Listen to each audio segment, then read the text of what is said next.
룻기 3장 1절부터 18절까지 전체 다 보도록 하겠습니다. 오늘 말씀은 보아스 앞에 나아가는 룻의 모습이 기록되어 있습니다. 오늘 말씀을 통해서 우리가 알 수 있는 몇 가지 내용이 있는데요. 첫째로 믿음으로 발걸음을 내딛어야 합니다 라는 것입니다. 믿음으로 발걸음을 내딛어야 합니다. 우리 룻기 3장 2절에서 5절 말씀 같이 읽겠습니다. 시작. 내가 함께하던 하녀들을 둔 보아스는 우리의 친족이 아니냐. 보라, 그가 오늘 밤에 타작 마당에서 보리를 까불리라. 그런즉 너는 목욕하고 기름을 바르고 의복을 입고 타작 마당에 내려가서 그 사람이 먹고 마시기를 다 하기까지는 그에게 보이지 말고, 그가 누울 때에 너는 그가 눕는 곳을 알았다가 들어가서 그의 발치 이불을 들고 거기 누우라. 그가 내 할 일을 내게 알게 하리라 하니, 룻이 시어머니에게 이르되 어머니 말씀대로 내가 다 행하리이다 하니라. 아멘. 오늘 본문은 우리가 인간적인 생각으로 읽어서는 안 됩니다. 추수하는 약 2개월에서 3개월의 기간이 끝나고 어느 날에 나오미는 룻에게 안식을 이야기합니다. 매일 힘들게 일하는 며느리의 모습을 보면서 시어머니는 안타까움을 느꼈을 것입니다. 그리고 여러 생각이 들었을 것입니다. 이제는 때가 되었다라고 생각한 나오미는 룻에게 목욕을 하고 잘 꾸미고 그리고 보아스의 타작 마당에 가라고 이야기합니다. 그의 이불을 발치를 들고 그쪽에 누우라고 이야기를 하는 것이죠. 이 표현을 보면은 성적인 의도를 가지고 있는 것처럼 오해할 수 있습니다. 실제로 많은 사람들이 본문을 읽으면서 또 그렇게 생각을 하기도 합니다. 그러나 오늘 말씀이 성적인 의도가 없다고 하더라도 당시의 문화 속에서 여인이 밤에 남자의 이불을 들고 그 발치에 눕는 것은 허용되기가 어려운 그와 같은 행동이었습니다. 보아스가 어떻게 반응을 할지 모르는 채 시어머니의 말만 듣고 이 룻은 그 일을 그대로 하였습니다. 전적으로 의지하고 믿음으로 발걸음을 옮깁니다. 여러분, 우리의 삶에서도 때때로 이해할 수 없지만 하나님이 하라고 하시는 일들이 있을 수 있습니다. 그것에 순종하며 나아갈 때 우리가 생각지도 못한 일들을 경험하게 됩니다. 그것을 우리가 잘 분별해야 됩니다. 내가 한 번도 생각해 보지 못한 일이고 이것이 정말 괜찮은 일인가? 이거 정말 이렇게 해도 되는가?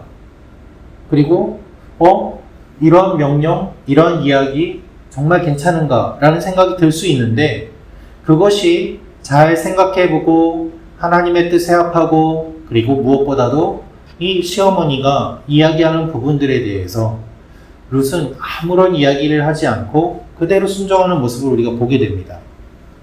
여러분, 이것이 순종의 모습이고 또한 우리가 따라야 되는 하나님 말씀의 그 모습이기도 합니다. 그러면 어떻게 이 일이 진행이 될까요? 두 번째로 알 수 있는 것은 보아스가 룻을 배려한다는 것입니다. 보아스가 룻을 배려합니다. 우리 9절부터 11절 말씀 같이 읽겠습니다. 시작.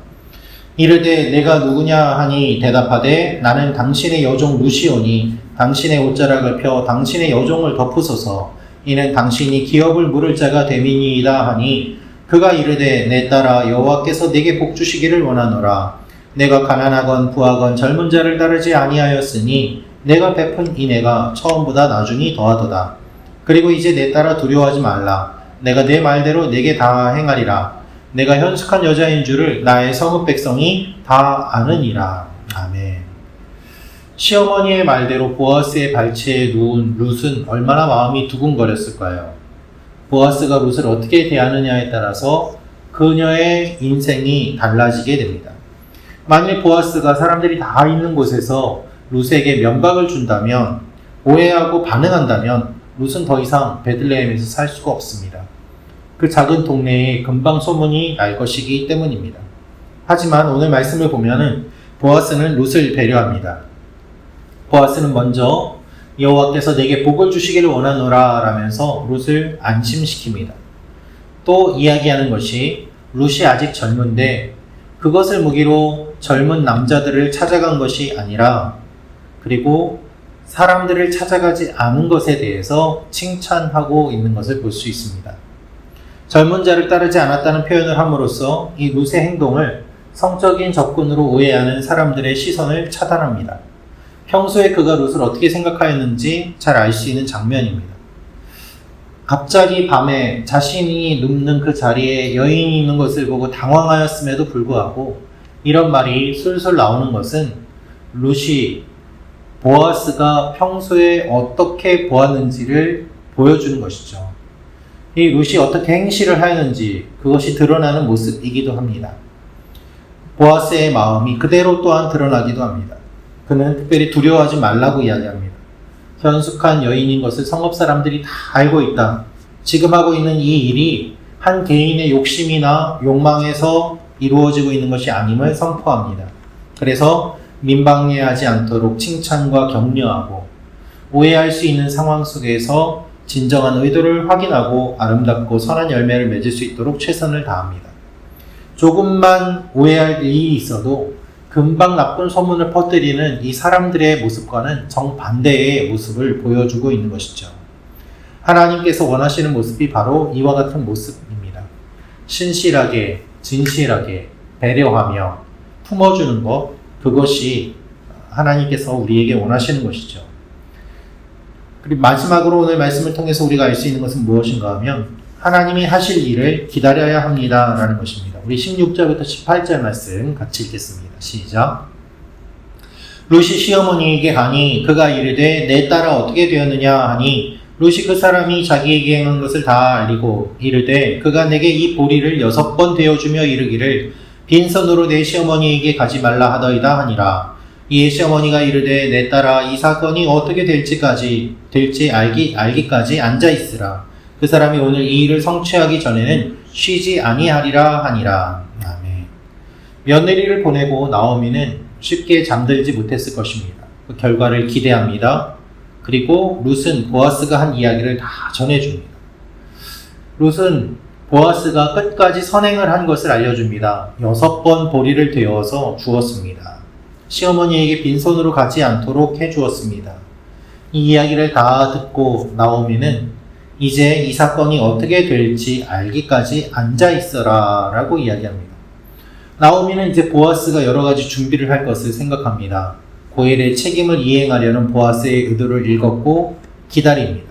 그래서 본문에서 가만히 있으라는 말은 방향이 정해졌다는 확신에서 오는 기다림을 뜻합니다. 보아스의 성품을 믿고 기다리는 것이죠. 여러분, 우리가 하나님 앞에서도 이와 같은 모습을 보여야 될 때가 있습니다. 우리가 최선을 다했다면, 하나님이 그것을 아신다면 이제는 하나님이 하실 것을 기다려야 됩니다. 하나님도 준비하는 시간이 필요합니다. 그것은 하나님이 무능해서가 아니라 우리의 시간에 맞춰서 일어날 일을 준비하시는 것이죠.